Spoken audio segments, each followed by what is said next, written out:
Not too long ago, a scientist by the name of Tom Roderick was at a conference and he came up with the term genomics, the field of science concerned with sequencing and analyzing the human genome. Some versions of the story say he was in a meeting, others say it was over a beer.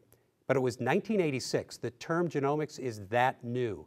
Just a few years later, in fact 25 years ago, this October 1st, the Human Genome Project got started to provide a complete map of the more than 3 billion DNA building blocks in our genes. That map was completed in 2003. We've had it now for 12 years, and it hasn't just been sitting in the glove compartment. Combine genomics with medicine and big data technology, and you've got a revolution in science. This guy is playing a big role in all of this. His name is Dr. Eric Green. He's the director of the National Human Genome Research Institute at the National Institutes of Health in Washington, D.C. He was born and raised in St. Louis, Ladue High School grad, Wash U, MD and PhD, Cardinals fan. And he was back home for a St. Louis Academy of Science event, joining other experts for discussions of DNA and personalized medicine. And while he heads up the Institute now, he started out on the ground floor of the Human Genome Project. I was there, I got involved day one as a trainee at Washington University and wrote it out to the end and made my career of it. It was a highly successful project, taking 13 years, originally envisioned as 15 years, and it accomplished all of its goals, and we declared victory 12 years ago, now in 2000. It's almost like you've just stepped out of the lunar lander and put a first footprint on the moon here. Right. Although the landscape is spectacular, and we can imagine all sorts of great things that are to come, but we really are doing this one step at a time. But we also realized there was a bit of a finite problem. The human genome is only 3 billion of these building blocks. You were quoted in an interview as saying the complexity is not in the billions. It's not about the numbers. Where's the complexity? We actually thought that us humans were going to be really complicated and our gene number was going to be sky high. And then we quickly found out the number of genes we have are only marginally greater than the number of genes that worms and flies have. And so our complexity comes not in a simple count like how many genes do you have, but rather in how we use those genes and the choreography involved on which genes are turned on, in which tissues, at which point in development, how it reacts to the environment and things like that. I'm going to do, because I work at the National Institutes of Health.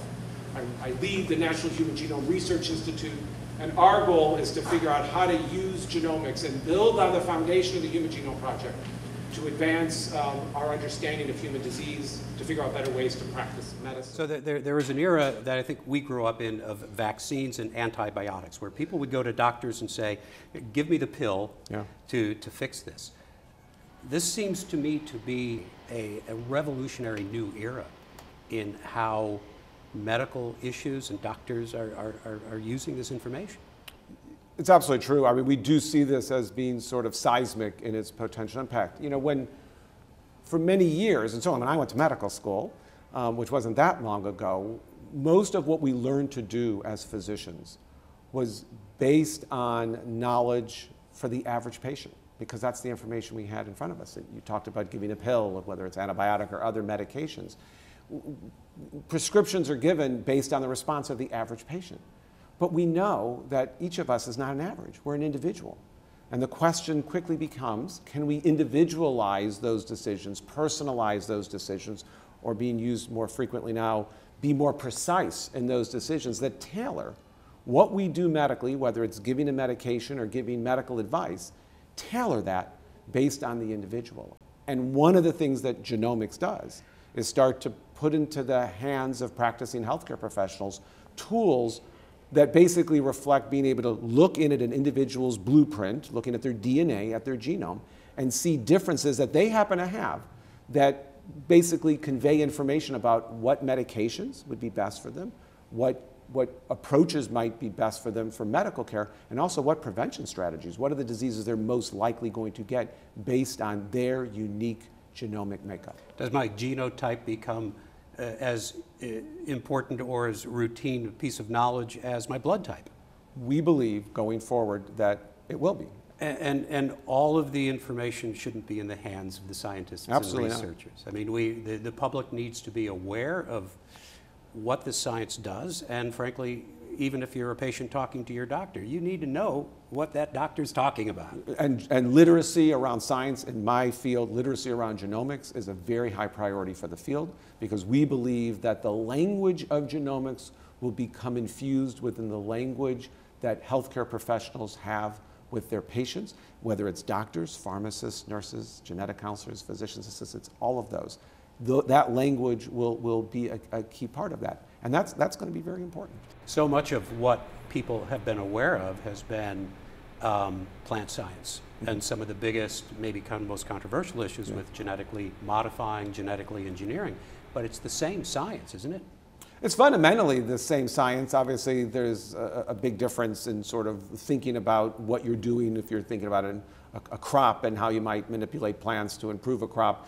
And then when you have a patient sitting in front of you, an individual, and what the tools are available and what you might consider doing in a human compared to a plant. But in both cases, I think, though, you've hit on a really important point. In both cases, it illustrates that we can't just march forward and just think about science and think about the scientific advances. We also need to think about sort of the societal implications of this. You know, yes, you can do things in plants, but people have to be comfortable with that, and society has to be on board. Similarly, there's lots of things we can do with humans and their genomes and information about their genomes, but we need to be careful and make sure that people are comfortable with it. We need to think about the ethical, legal, and social implications of it. And so in both cases, and I think increasingly in science now, the responsible thing to do is to be contemplating, studying the ethical, legal, and social implications of the research, so that when the advances are there, we can integrate this into society and do it in a productive and comfortable way, and hopefully not in a controversial way. Completing the map of the human genome was not the last massive undertaking.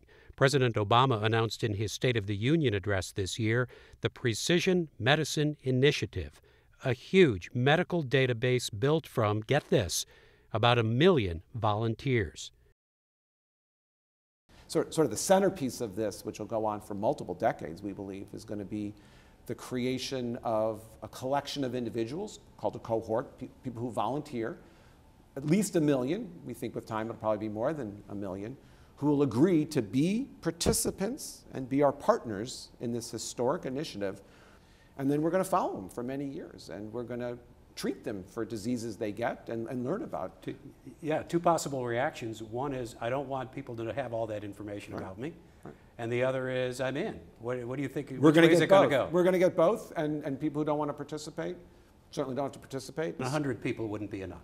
And what we've learned in the last 5 years in particular is even 1,000 people is not enough, even 10,000. Well, if you want to get 10,000 just right, you probably need to start with 1 million. The other thing we need to do is we don't want to just look at a snapshot. This effort will require federal funding and a lot of number crunching. We're talking about the ability to track and store and compare the health and genomic information of 1 million people, 1 million genomes, a big data infrastructure that does not yet exist. What do you do with all that information from 1 million people, say 20 years from now? Oh, I think this is the new frontier for biomedical research. It's going to be data science. It's going to be amassing these massive data sets that come from multiple disciplines and multiple angles, whether it's genomics or whether it's imaging studies or whether it's going to be physiological studies, and really analyze that in a very sophisticated way. And we need to do that. I mean, take a disease like diabetes or a disease like hypertension. Those aren't individual diseases. We call them individual diseases because of some measurement, but the underlying genomic, physiological basis, in many cases with environmental influences, each of those are probably 5, 10, 20 different diseases. This may be an oversimplification, but it seems to me that in a lot of ways, for something like cancer or another disease, it's like, well, we'll try this, and if that doesn't work, we'll try this. If that doesn't work, we'll try this, and then there's this new thing we'll try, and we'll see if that works. And that's the imprecise nature of the way medicine is practiced. And it's because it's the best we have. It's not that we're incompetent, it's the best we have. But imagine if we could look, staying with the cancer example, we could look at that tumor and say, you know what? That first course of action, it's just not going to work with this particular kind of cancer, because we could see the signature of DNA changes in this specific tumor, it says that that first option is not going to work, and neither is the second option. We're going immediately to that third option. And if that doesn't work, then we'll go to the fourth option. That's the precision we're trying to bring. You're still excited by the work you do. Oh, yeah, absolutely. No, I mean, there's just no question. In fact, you know, in many ways, I look in the rearview mirror and seeing that I've now contributed, you know, about 27 years of my life, about half my life, to this field. And I marvel at our accomplishments. I think we have a lot to be proud of. It's happening faster and even with greater impact than I could imagine. But I genuinely believed, and maybe this takes me back to my roots as trained as a physician scientist, that the real impact, the real way we're going to change the world is in front of us, not at all behind us in terms of the accomplishments that are still to come.